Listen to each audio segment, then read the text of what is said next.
So here a new day and a new vlog.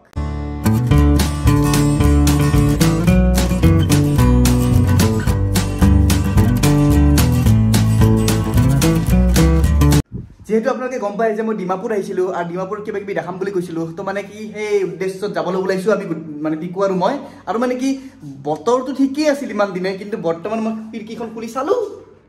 এক দুই টোপালকে টুপ টুপকে পৰি আছে মানে কি আৰু গম পাইছে তো যোনটো মই সবচে বেয়া পাওঁ বৰষুণ একদম বেয়া পাওঁ তো সেই বস্তুতে হৈ আছে আৰু ধুমুহা বৰষুণ যি হওক যাবতো লাগিব সেই উদ্দেশ্যতে আহিছো না আমি আৰু বৰ্তমান চাক মোৰ ভিডিঅ' চলি আছে মানে আগৰ ভিডিঅ'টো তো সেয়াই আৰু এতিয়া তাই ৰেডি হোৱাই নাই বহুত জটপট কৰা দেই চেনটো বেয়া অলপ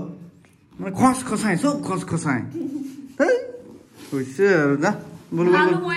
ভাল কৰিলে কৰা কথাটো নহয় মই অলপ জানো কি সিস্টেমত কৰে সিজি ল'ব লাগে মানুহ অলপ ইমান বেগ থাকতে এডাল বেগ লৈ আহিছে মোৰ ফেভাৰিট বেগ 400 টকা সেইবিলাক বস্তু হলে মাথাটো বেয়া হৈ যায় মানে সব বস্তু মানে সিস্টেমেটিক হলে বেছি ভাল ট্ৰিপ এটা আছে না কি নুজা নেকি নুজা নেকি হা হা চেনটো নিজে বেগ ও হেডটো লৈ আহিছে চেনটো কি ঠিক হ'ব বল দেৰি আছে যাও তো বাহিৰত ওলাই চালো সব কি বৰষুণ বাপৰে এই অৱস্থা হ'ব বুলি গম পোৱা নাছিলো বৰষুণ ৰখিব লাগিব মানে কি প্ৰথম কথা কিবা এটা খাই লওঁ ৰ'ব একো খোৱা নাই ন ৰাতিপুৱা ৰাতিপুৱাই খাই লওঁ তাৰপিছত ভাবিম আৰু ক'ত যাওঁ ইয়াৰে পৰা অটো ল'বই লাগিব বেলেগ উপায় নাই তো অটো আগত পাম এইটো চাইডে হা নহয় মই কৈছো ন মই হেৰি চাইছিলো সেই কি বুলি বলা সেই চাইছিলো কি বুলি কয় না গুগলত চাইছিলো ৱেডাৰ বঢ়িয়া আছিল এতিয়া ক'ৰ পৰা সেই বৰষুণৰ টোপাল পৰি আছে নাজানো আজি দোকান ক'তো নাই চানডে ন সেইকাৰণে বাৰু ইয়াতে মানে সৰুকৈ কিবা এটা খাই লওঁ মানে চলে বতৰে খায় মই কিন্তু চলে বতৰে নাখাওঁ কাৰণ কেদাৰনাথৰ পৰা চলে বতৰে নমস্কাৰ দিছোঁ মই নাখাওঁ আৰু তো সেইকাৰণে এই কফি অৰ্ডাৰ দিছোঁ কফি খাই লওঁ আৰু ডিমাপুৰত কিন্তু অটোৰ বাহিৰে বেলেগ একো যাতায়াতৰ ব্যৱস্থা দেখাই নাই মানে কি চানডে বুলি গাড়ীবিলাক নাই নে কি নাজানো আৰু এইকাৰণে উপায় নাই আৰু কিবাকে অটো চটো লৈ যাব লাগিব চলে বতৰে খোৱা খাই মজা পাবা ৰ'বা মোৰ যি অৱস্থা হৈছিল উত্তৰাখণ্ডত মোৰ নহয় জুবিন কাৰ্তিক আৰু মোৰ তিনিজনৰ কি হাগা ন মানে বেলেগ স্কেম হৈছিল দিয়া খোৱা এই মছলা দুনিয়াৰ মছলা মাছছে ইয়াতে অটোৱালাক সুধিলোঁ একো নাজানে তো আজি আমি ডিমাপুৰ ট্ৰিপৰ আৰম্ভণি কৰিম কাছাৰী ৰুইন্স এৰি কাছাৰী ৰুইন্স কি হয় গম পাব ৰ'ব লাহে লাহে অলপ হিষ্টৰিকেল জেগা হয় তো ইয়াৰে পৰা মানে 2.3 কিলোমিটাৰমান হয় আৰু যদি আপোনালোকে ডিমাপুৰ যদি কাপোৰ কিনিবলৈ আহে মানে কি বজাৰ সস্তা নহয় বিৰাট কাপোৰ চাপোৰ তো ইয়াত যদি কিনিবলৈ আহে তেতিয়াহ'লে মুঠে আপোনালোকে চানডে নাহিব কাৰণ চানডে ৰাতিপুৱাৰ পৰা একদম ৰাতিলৈকে কমপ্লিটলি দোকানৰ চব বন্ধ হৈ থাকে যাকে সোধো মানে সেই এড্ৰেছকেইটা নাজানে দেখাই দিওঁ এড্ৰেছকেইটা অমুকত যাম কি ক্ষতিটো কৰিবৰ কাৰণে অটো চলাইব নাজানো আৰু ইয়াৰে অটোৱালাই যদি চিনি নাপায় আমিনো কোন সেইকাৰণে অটো ৰখা বাদ দিছোঁ ডাইৰেক্ট গুগল মেপ অন কৰিছোঁ আৰু খোজকাঢ়ি গৈ আছোঁ লাহে লাহে যিমান পাৰোঁ ওচৰৰখিনিতো ঠিকে আছে ওচৰৰখিনি খোজকাঢ়ি যাব পাৰিম কিন্তু দূৰৰখিনি কেনেকৈ যাম তাকে ভাবি আছোঁ ৰ'ব অটোৱালাবিলাকে চিনিয়ে নাপায় আৰু ইয়াতে একমাত্ৰ অকল অটোহে চলে বাকী টমটম একোৱে নাই ইয়াত কিন্তু ঠাণ্ডা পাইছোঁ দেই বৰষুণ দি আছে না সেইকাৰণে পিকু কেনেকৈ চল এখন উৰিব দিলোঁ মই উৰা নাই দোকানে গৰম তেজ না এনেকৈ আমি খোজকাঢ়ি গৈ আছোঁ আৰু কাছাৰী ৰিঞ্চৰ এইফালে এনেকৈ যাব লাগিব আৰু এই চাওক এই ডিমাপুৰৰ মানে ৰেলৱে ষ্টেচন এইটো তো ডিমাপুৰৰ এনেকৈ ৰেলৱে ষ্টেচনৰ চাইডেদি যাব লাগে তো গৈ আছোঁ আৰু ঠাণ্ডা বিৰাট চাওক চানডে চাওক চব বন্ধ দোকান বজাৰ চব বন্ধ ঠাণ্ডা লাগিছে নে এতিয়া সেইকাৰণে আহিবই নালাগে কৈছোঁ নহয় পিছে লেংকিত দাউৰে মোৰ ঠাণ্ডা লাগিলেও মই মানে কি মই এটমছফিয়াৰৰ লগত মানে মই নিজে মানে মিহলি হৈ যাওঁ মানে মোৰ নিজে মানে মোক এটমছফিয়াৰে মোক শুহি লয় এনেকুৱা মানুহ মই নাকৰ পানী পৰি থাকে বাৰু এইটো হয় কিন্তু মানে সেইটো জন্মগত কিন্তু মানে মই কৈছোঁ নহয় মই মানে যোনটো ৱেডাৰৰ লগত মানে মিশ্ৰণ হৈ যাওঁ মানে মিশ্ৰণ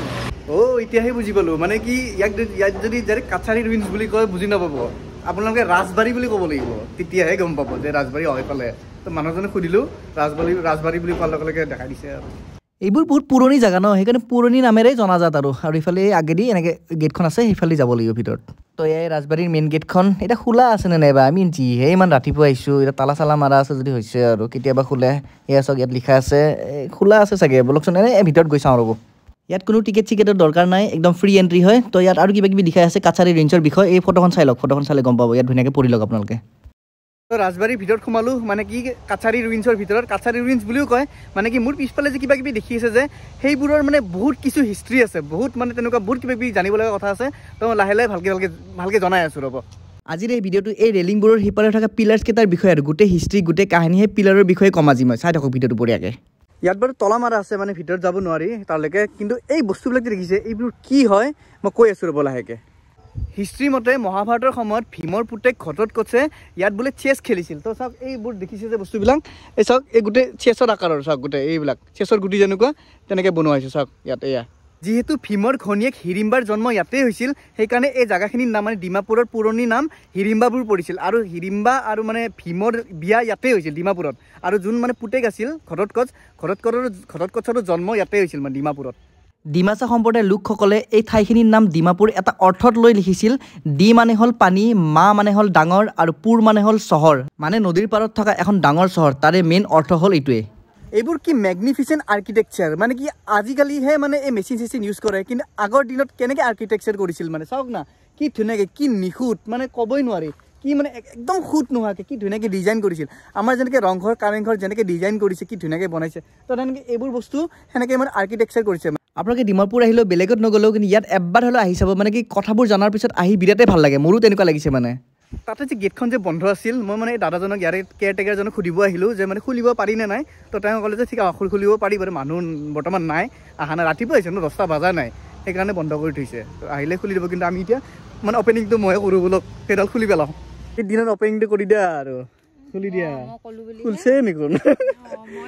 চলো খালি যোৱাৰ টাইমত বন্ধ কৰি দিব কৈছে হা তো ভিতৰত সোমালোঁ এইবোৰ চাওক ৱাও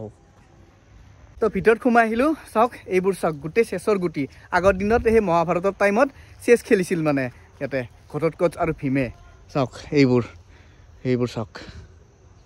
আৰু ডিমাপুৰখন স্থাপন কৰিছিল ৰজা চক্ৰধ্বজে আৰু এই চক্ৰধ্বজ ৰজাই মানে তেতিয়াৰ পৰাই ইয়াতে চেছ খেলি সেই মানে প্ৰথাটো আৰম্ভ কৰিছিল চেছ খেলাৰ